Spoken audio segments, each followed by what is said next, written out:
Assalamualaikum warahmatullahi wabarakatuh. Halo semuanya, perkenalkan nama saya Putri Legina Nabila Suhaimi. Perkenalkan, nama saya Dada Frianto. Saya Mamlatun Nikmah. Kami dari kelompok B akan memaparkan tentang riba menurut dua tafsir besar, yaitu Al-Munir dan Al-Misbah. Nah, kalian udah tahu nggak sih apa itu riba? Atau udah sering dengar tapi masih bingung sebenarnya riba itu apa? Kadang ada yang bilang riba itu cuma bunga bank. Nggak apa-apa deh. Tapi di dalam Al-Quran riba itu diharamkan loh, tegas malah. Hari ini aku sama teman-temanku ingin ngajak kalian semua memahami apa sih itu riba menurut dua tafsir besar. Yang pertama ada tafsir Al-Munir karya Wahbah Az-Zuhaili. Yang kedua tafsir Al-Misbah karya Quraish Shihab, yaitu dua ulama besar yang penjelasannya menarik dan relevan untuk zaman sekarang. Simak ya.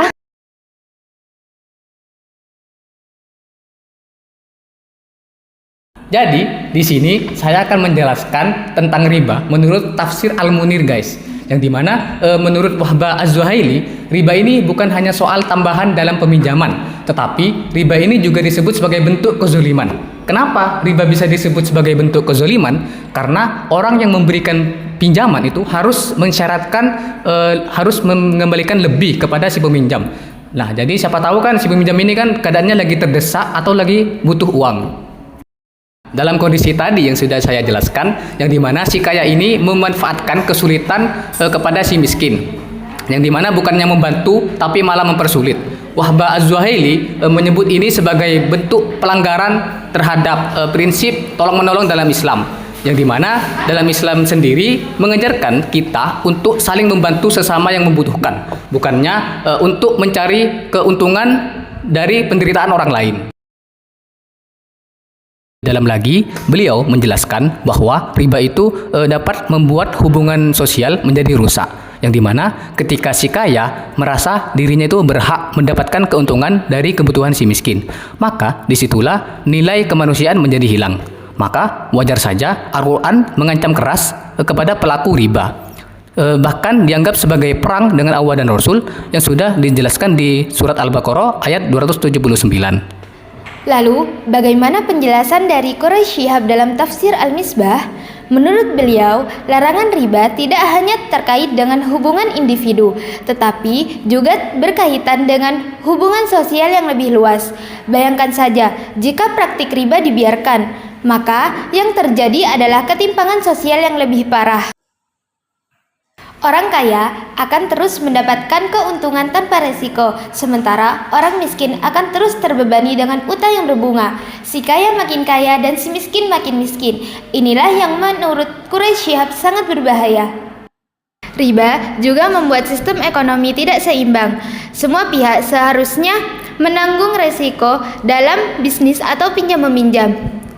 Di dalam Islam ada konsep mudharabah dan musyarakah, di mana untung dan rugi ditanggung bersama, bukan hanya salah satu pihak saja yang menikmati keuntungan tanpa mau menanggung kerugian. Maka dalam Islam, konsep riba bertentangan dengan prinsip keadilan sosial yang sangat dijunjung tinggi dalam Islam.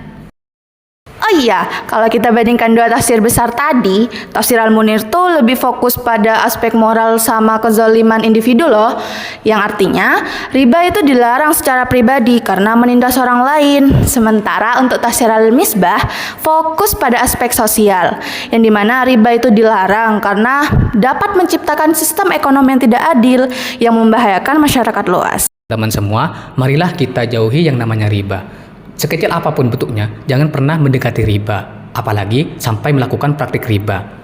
Karena Allah Subhanahu wa Ta'ala telah menjelaskan kepada kita untuk tidak mendekati riba, seperti firman Allah di surat Al-Baqarah ayat 275 yang berbunyi, A'udzubillahi minasyaitonirrajim, Bismillahirrahmanirrahim, Alladzina ya'kuluna riba la yakumuna illa kama yakumul ladzi yatahabbathu syaitanu minal mas, dzalika bi annahum qalu innamal bai'u mislur riba wa ahallallahu al-bai'a wa harramar riba faman ja'ahu mau'idatum mir rabbih fantaha faha falahu ma salaf wa amruhu ila Allah wa man ada faulaika ashabun nar hum fiha khalidun.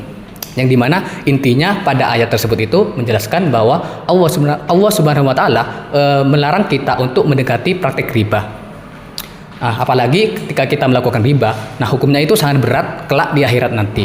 Nah, jadi teman-teman semua, semoga kita dijauhkan oleh Allah Subhanahu wa taala dari perilaku riba. Nah, itu tadi sedikit pemahaman tentang riba dari kelompok kami menurut dua tafsir besar yaitu Al-Munir dan Al-Misbah. Terima kasih karena telah menonton video kami. Jangan lupa like dan komen. Terima kasih semuanya. Assalamualaikum warahmatullahi wabarakatuh. See you.